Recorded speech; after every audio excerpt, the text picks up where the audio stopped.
എക്കണോമിക്സിൻ്റെ ഒരു പുതിയ ക്ലാസ്സിലേക്ക് എല്ലാവർക്കും സ്വാഗതം. ഇന്നത്തെ ക്ലാസ്സിൽ നമ്മൾ പഠിക്കാൻ പോകുന്നത് 2024 നടന്ന ഡിസംബറിൽ നടന്ന +2 എക്കണോമിക്സിൻ്റെ ക്വസ്റ്റ്യൻ പേപ്പറിൻ്റെ ആൻസർ കീയാണ്. എക്സാമിന് ആവർത്തിച്ച് വരുന്ന ചോദ്യങ്ങളായതുകൊണ്ട് തന്നെ ഇവിടെയുള്ള തന്നിട്ടുള്ള ക്വസ്റ്റ്യൻസ് നല്ല വിശദീകരിച്ച് ചെയ്തിട്ടുണ്ട്. നിങ്ങളെല്ലാവരും ക്ലാസ് കണ്ട് മനസ്സിലാക്കി നല്ല രീതിയിൽ പബ്ലിക് എക്സാം അറ്റൻഡ് ചെയ്യാൻ വേണ്ടി ശ്രമിക്കണം. എന്തെങ്കിലും ഡൗട്ട് ഉണ്ടെങ്കിൽ കമൻറ്റ് ബോക്സിൽ രേഖപ്പെടുത്തി കഴിഞ്ഞാൽ നിങ്ങളുടെ ഡൗട്ട് ഞാൻ ക്ലിയർ ചെയ്യുന്നതാണ്. 26 മുതൽ 30 വരെയുള്ള ചോദ്യങ്ങളിൽ ഏതെങ്കിലും 4 എണ്ണത്തിന് ഉത്തരം എഴുതുക. 5 സ്കോർ വീതമാണ് തന്നിട്ടുള്ളത്. ഇവിടെ തന്നിട്ടുള്ള ഈ ക്വസ്റ്റിന് പല പബ്ലിക് എക്സാമിന് നമ്മൾ 8 മാർക്കിന് കണ്ടിട്ടുള്ള ഒരു ചോദ്യമാണ്. ഇവിടെ TFC, TVC, AFC, ABC, SMC എന്നിങ്ങനെ കണ്ടെത്താൻ വേണ്ടിയാണ് പറഞ്ഞിട്ടുള്ളത്. വളരെ ഇമ്പോർട്ടന്റ് ആയ ക്വസ്റ്റ്യൻ ആയതുകൊണ്ട് തന്നെ നിങ്ങൾ നല്ല രീതിയിൽ പഠിച്ച് മനസ്സിലാക്കാൻ വേണ്ടി ശ്രമിക്കണം. ഇവിടെ നമുക്ക് TFC, TVC, AFC, ABC, SMC എങ്ങനെയാണ് കണ്ടുപിടിക്കുന്നത് നമുക്ക് പെട്ടെന്ന് മനസ്സിലാക്കാവുന്നതാണ്. ഇവിടെ TC തന്നിട്ടുണ്ട്, ഉൽപ്പന്നത്തിന്റെ അളവ് Q തന്നിട്ടുണ്ട്.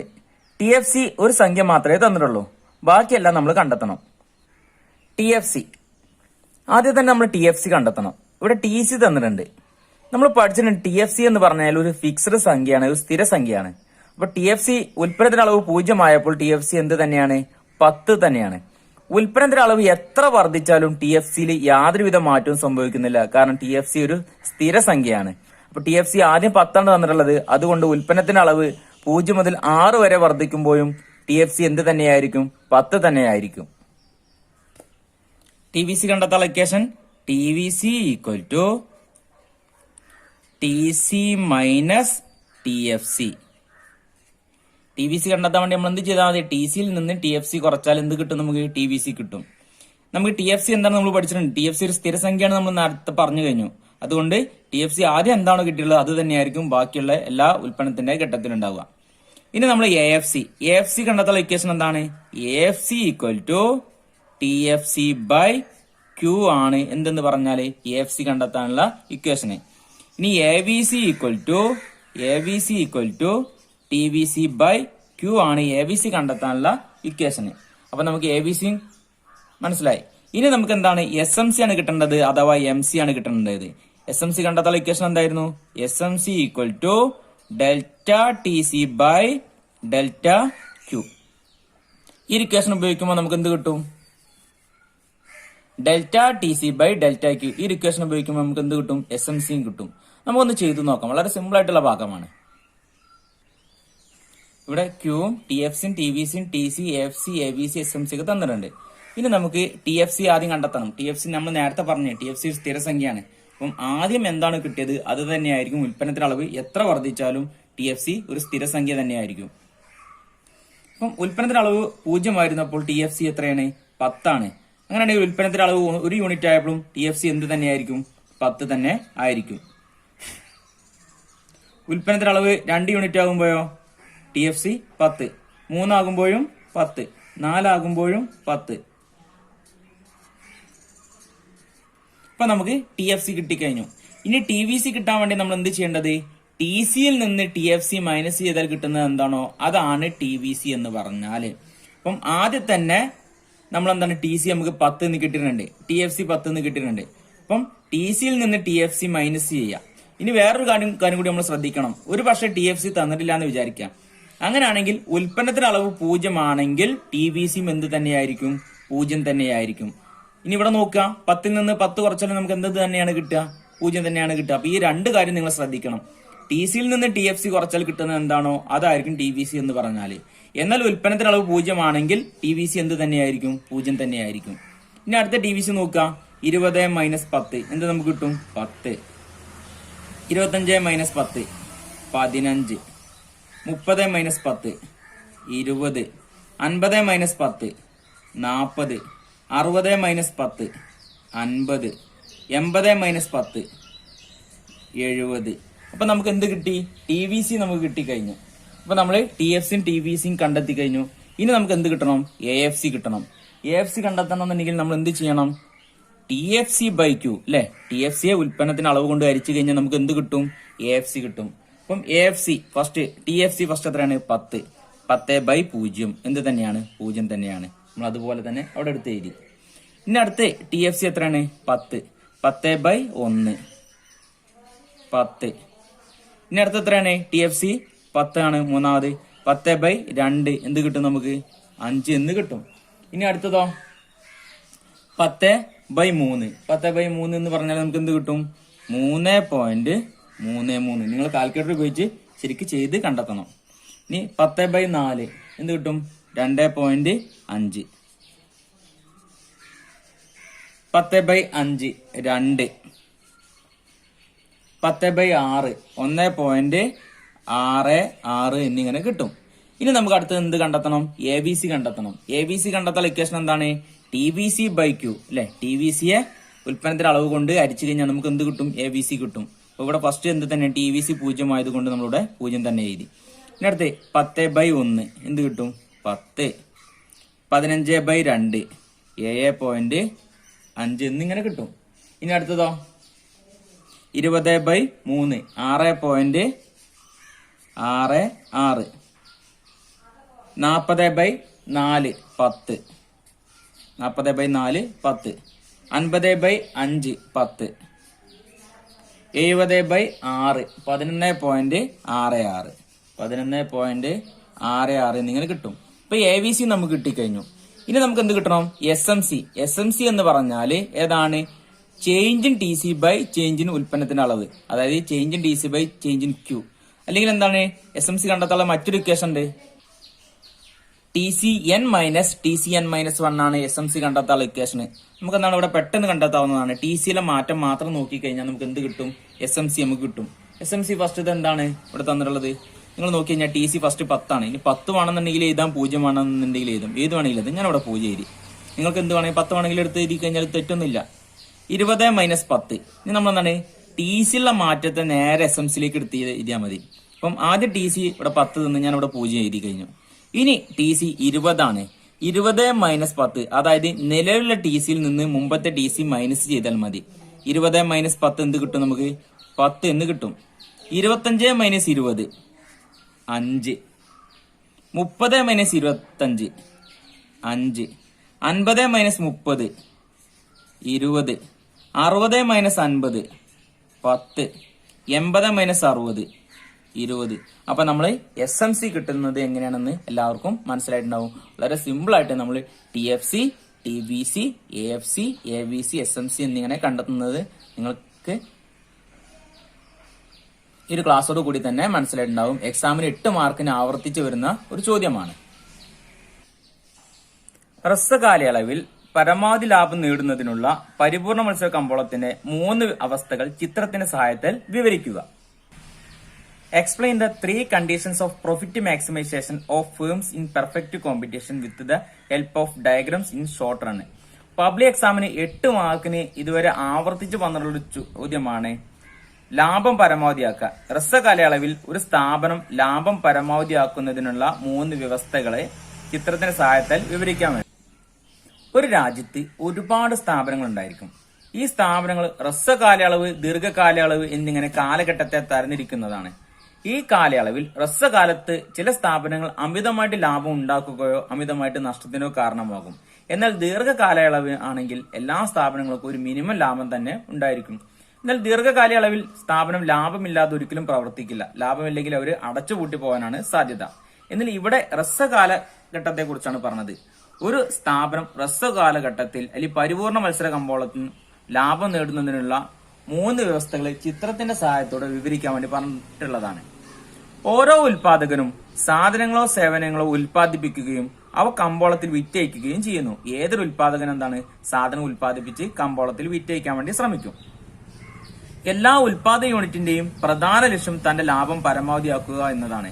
ഏതൊരു ഉൽപാദക യൂണിറ്റും അല്ലെങ്കിൽ ഏതൊരു സ്ഥാപനവും പരമാവധി ലാഭം ഉണ്ടാക്കാൻ വേണ്ടി ഒരുപാട് കാര്യങ്ങൾ അവർ ചെയ്യും.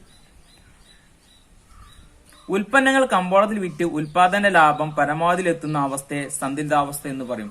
ഏതൊരു ഉൽപാദകനെ സംബന്ധിച്ചും അവര് പരമാവധി ലാഭം ഉണ്ടാക്കുന്ന ആ അവസ്ഥയാണ് സന്തുലിതാവസ്ഥ എന്ന് പറയാം. പിന്നീട് അവിടെ നിന്ന് നഷ്ടം ഉണ്ടാവില്ല, എന്നാണ് പരമാവധി ലാഭം കിട്ടും.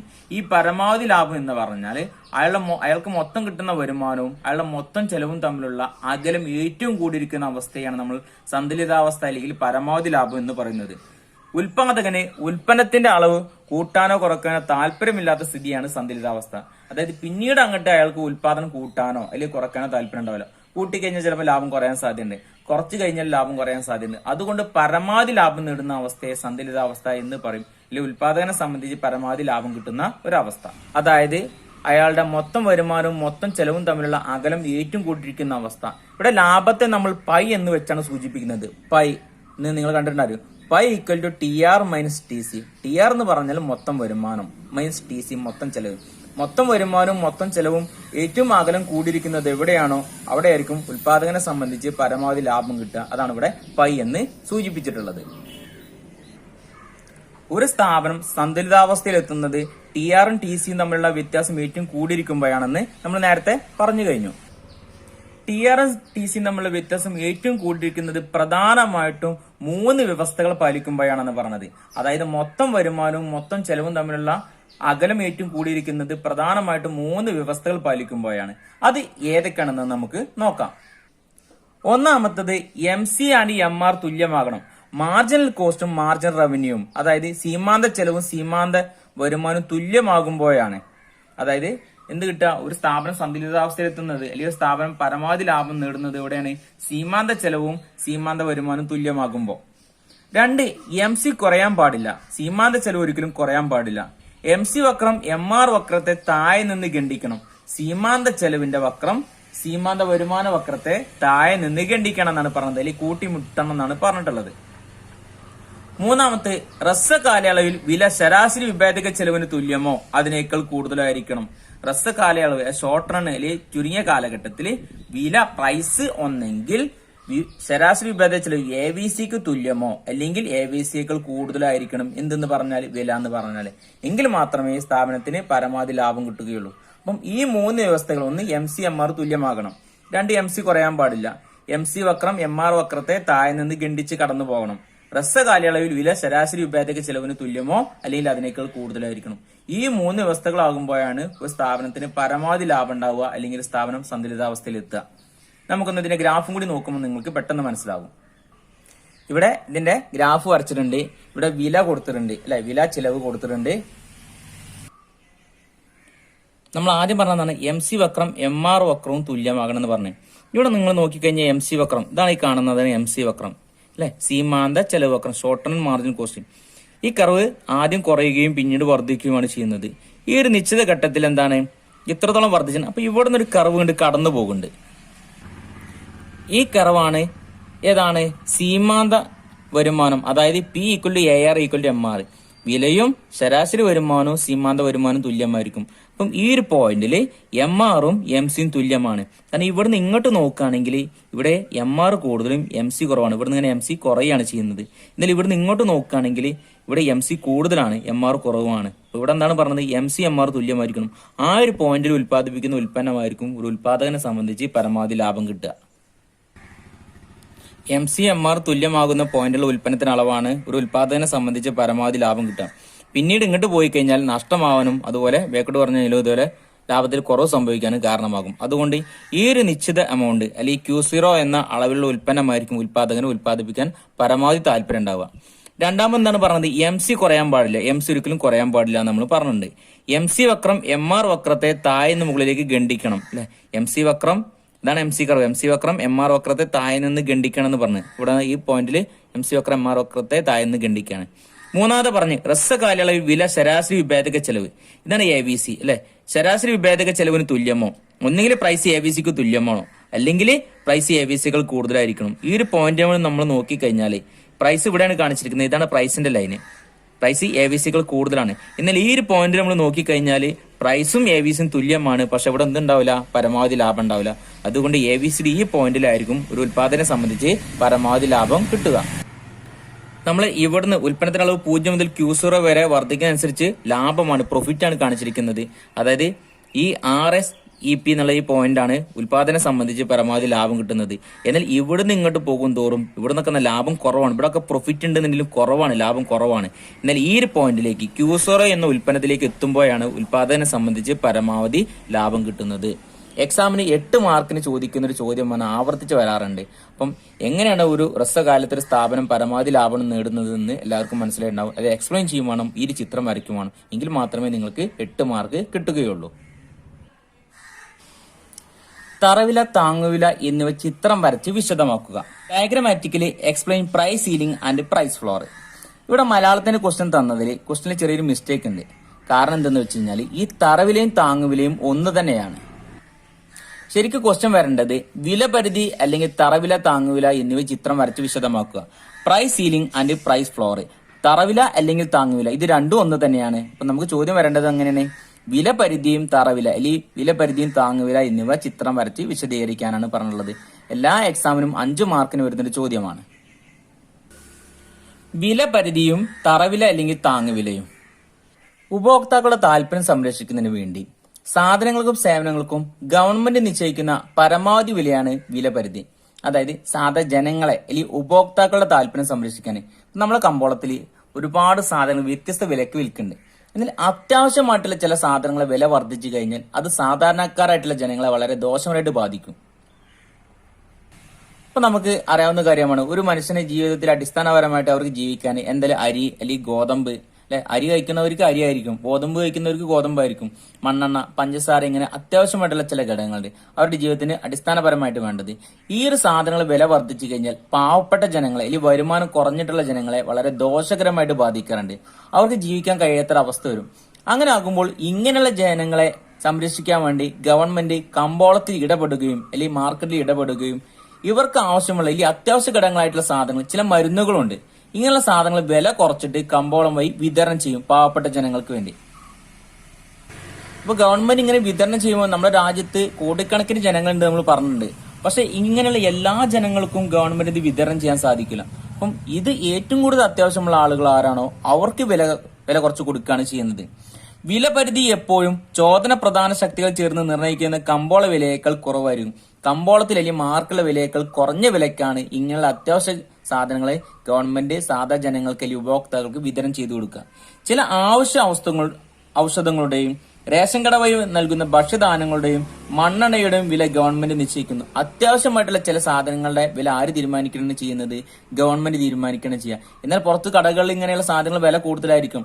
എന്നാൽ പാവപ്പെട്ട ജനങ്ങൾക്ക് നിങ്ങൾക്ക് അറിയാവുന്ന കാര്യമാണ്, നമ്മുടെ ഗവൺമെന്റ് APL, BPL എന്നിങ്ങനെ 2 കാറ്റഗറി ആയിട്ട് ജനങ്ങളെ തരംതിരിച്ചിട്ടുണ്ട്. എബോ പോവർട്ടി ലൈനും ബിലോ പോവർട്ടി ലൈനും. എബോ പോവർട്ടി ലൈൻ എന്ന് പറഞ്ഞാൽ ദാരിദ്ര്യക്ക് മുകളിലുള്ളവര്, ബിലോ പോവർട്ടി ലൈൻ എന്ന് പറഞ്ഞാൽ ദാരിദ്ര്യക്ക് താഴെയുള്ള ജനങ്ങളെ. ഇങ്ങനെ 2 കാറ്റഗറി ആയിട്ട് തരംതിരിച്ചതിന് ശേഷം ബിലോ പോവർട്ടി ലൈൻ അല്ലെങ്കിൽ ദാരിദ്ര്യക്ക് താഴെയുള്ള ജനങ്ങൾക്ക് കൂടുതൽ സാധനങ്ങൾ വിതരണം ചെയ്യും. എന്നാൽ APL ആയിട്ടുള്ള ജനങ്ങളെ തീരെ ഒഴിവാക്കുന്നില്ല. അവർക്കൊരു നിശ്ചിത എമൗണ്ട് സാധനങ്ങൾ എന്ത് ചെയ്യും? ഗവൺമെന്റ് വിതരണം ചെയ്യും. എന്നാൽ ഇങ്ങനെ സാധനങ്ങൾ വില കുറച്ച് കൊടുക്കുമ്പോൾ അത് നമ്മുടെ രാജ്യത്ത് ഒരുപാട് പ്രശ്നങ്ങൾ ഉണ്ടാക്കും. അല്ലെങ്കിൽ ഇത് എല്ലായിടത്തും വിതരണം ചെയ്യാൻ സാധിക്കില്ല. അപ്പൊ ഗവൺമെന്റ് എന്ത് ചെയ്യും? അതിനുവേണ്ടി റേഷൻ കടകൾ വഴിയാണ് ഇങ്ങനെയുള്ള സാധനങ്ങൾ വിതരണം ചെയ്യുക. അപ്പൊ റേഷൻ കടകൾ വഴി ഈ സാധനങ്ങൾ വിതരണം ചെയ്യുമ്പോൾ വളരെ വില കുറച്ചാണ് കൊടുക്കുക. അപ്പൊ അവിടെ ജനങ്ങൾ ഒരുപാട് തള്ളിക്കയറ്റുണ്ടാവും. അപ്പൊ റേഷൻ കടകൾ ഇത് നീണ്ട ക്യൂവിന് കാരണമാകും. എല്ലാ ജനങ്ങളും പോയിട്ട് റേഷൻ കടകളിൽ നീണ്ട ക്യൂ നിൽക്കാൻ കാരണമാകും. അതുപോലെ തന്നെ സാധനം കരിഞ്ചന്തയിൽ വിൽക്കപ്പെടും. ചില വ്യക്തികൾ റേഷൻ കടയിൽ ചെന്നിട്ട് അവിടെ നിലവിൽ കൊടുക്കുന്ന വിലയേക്കാൾ കുറച്ച് കൂടുതൽ വില ഞങ്ങൾ തരാന്ന് പറഞ്ഞിട്ട് റേഷൻ കടക്കാരിൽ നിന്ന് സാധനങ്ങൾ പണം കൊടുത്ത് വാങ്ങാൻ സാധ്യതയുണ്ട്. ഇതിനെ നമ്മൾ എന്ത് പറയാം? ബ്ലാക്ക് മാർക്കറ്റ് അല്ലെങ്കിൽ കരിഞ്ചന്ത എന്ന് പറയുന്നത്. അപ്പം ഇങ്ങനെ കമ്പോളത്തിൽ അല്ലെങ്കിൽ റേഷൻ കടകളിൽ ഒരുപാട് പ്രശ്നങ്ങൾ ഉണ്ടാവാൻ സാധ്യതയുണ്ട്. അപ്പൊ ഗവൺമെന്റ് എന്ത് ചെയ്യും? അതിനു വേണ്ടിയാണ് APL, BPL എന്നിങ്ങനെ 2 കാറ്റഗറി ആയിട്ട് തരംതിരിച്ചിട്ടുള്ളത്. അപ്പം കമ്പോള വിലയേക്കാൾ നിലവിലുള്ള മാർക്കറ്റ് വിലയേക്കാൾ വില വളരെ വില കുറച്ചിട്ടാണ് സാധനങ്ങൾക്ക് കൊടുക്കുന്നത്. അല്ലെങ്കിൽ അവിടെ ജനങ്ങൾ പോയി ക്യൂ നിൽക്കാനും ഒരുപാട്. അപ്പോൾ അത്യാവശ്യമായിട്ടുള്ള സാധനങ്ങൾ വില കുറച്ച് ഗവൺമെന്റ് കൊടുക്കും പാവപ്പെട്ട ജനങ്ങളെ സംരക്ഷിക്കുന്നതിന് വേണ്ടിയാണ്. ഇതിനാണ് നമ്മൾ എന്ത് പറയാ? വില പരിധി അഥവാ പ്രൈസ് സീലിംഗ് എന്ന് പറഞ്ഞാല്. അവിടെ ചിത്രം വരച്ച് വിശദീകരിക്കാൻ വേണ്ടി പറഞ്ഞിട്ടുണ്ട്. ഇപ്പൊ ഇവിടെ നിങ്ങൾ നോക്കിക്കഴിഞ്ഞാൽ ഡിമാൻഡ് സപ്ലൈയും തമ്മിൽ കൂട്ടിമുട്ടുന്ന പോയിന്റ് നമ്മൾ ഇക്വിലിബ്രിയം പോയിന്റ് എന്ന് പറയും. ആ സമയത്ത് ഒരു നിശ്ചിത വില ഉണ്ട്, ആ സമയത്ത് ഒരു നിശ്ചിത അളവുണ്ട്. എന്നാൽ എന്താണ് സംഭവിക്കുന്നത്? ഗവൺമെന്റ് ഈ ഒരു വില സാധാരണക്കാരായിട്ട് ജനങ്ങൾക്ക് താങ്ങാൻ കഴിയുന്നത് അപ്പുറമായിരിക്കും. അപ്പൊ ഗവൺമെന്റ് എന്ത് ചെയ്യും?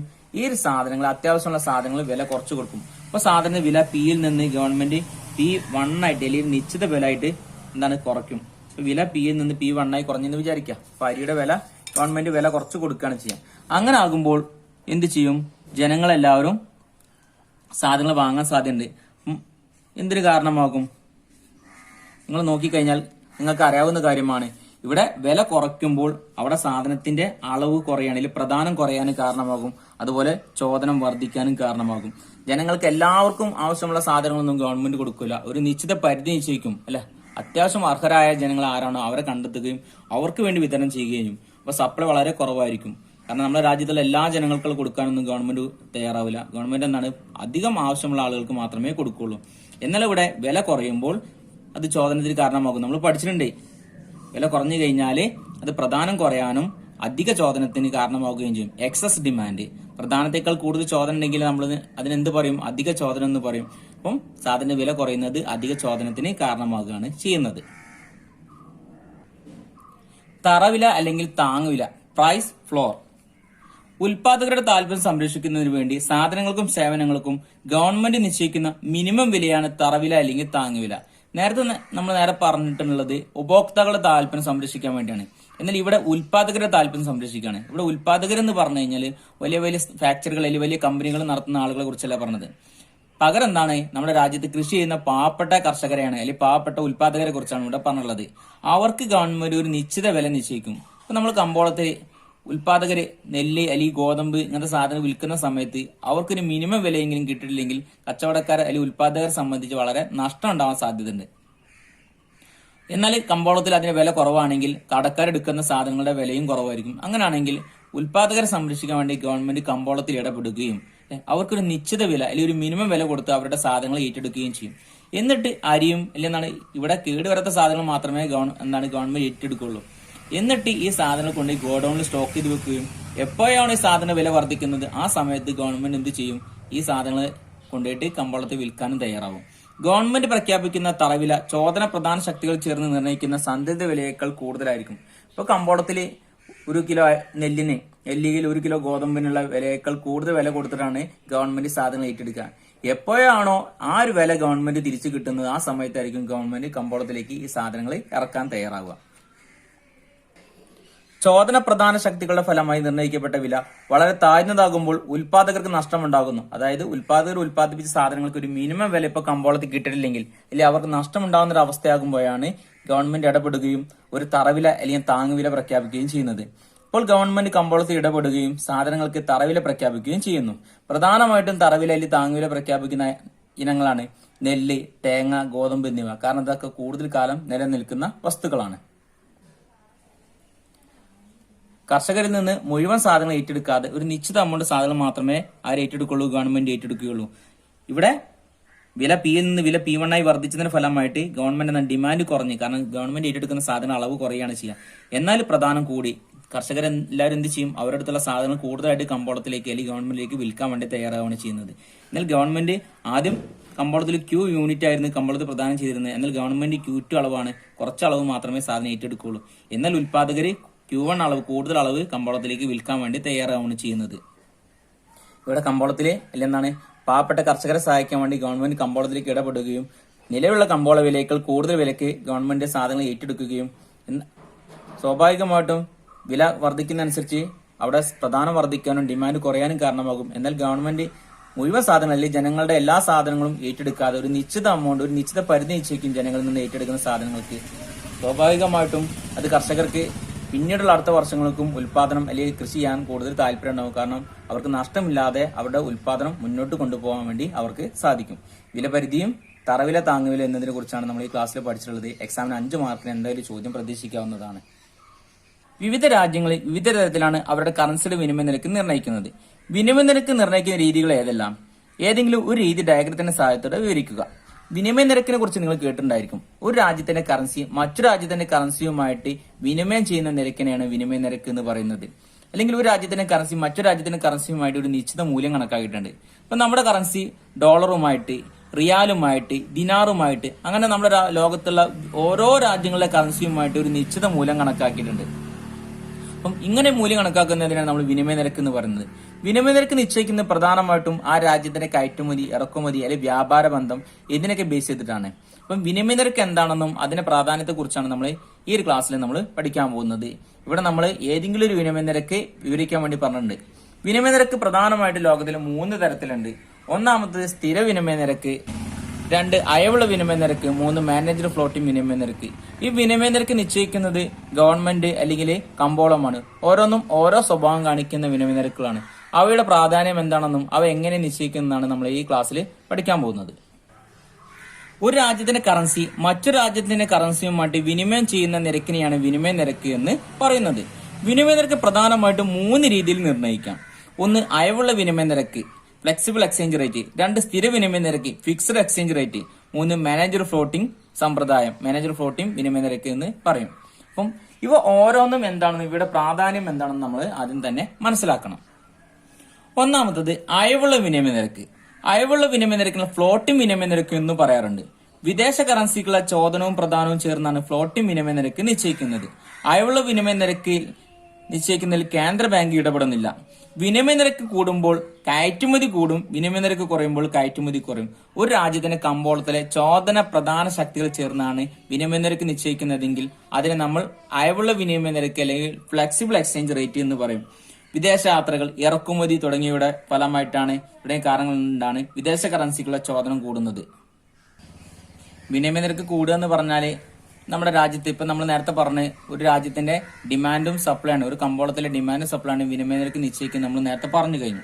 അപ്പം വിനിമയ നിരക്ക് കൂടുക എന്ന് പറഞ്ഞാൽ ഒരു രാജ്യത്തിന്റെ കറൻസി മറ്റു രാജ്യത്തിന്റെ കറൻസിയുമായിട്ട് വിനിമയം ചെയ്യുമ്പോൾ, ഇപ്പൊ നമ്മുടെ എക്സാമ്പിൾ പറയുകയാണെങ്കിൽ നമ്മുടെ രാജ്യത്തിന്റെ കറൻസി ഒരു അമേരിക്കന്റെ ഡോളറുമായിട്ട് താരതമ്യം ചെയ്യാണ് അല്ലെങ്കിൽ കൺവേർട്ട് ചെയ്യാണ്, വിനിമയം ചെയ്യാണ്.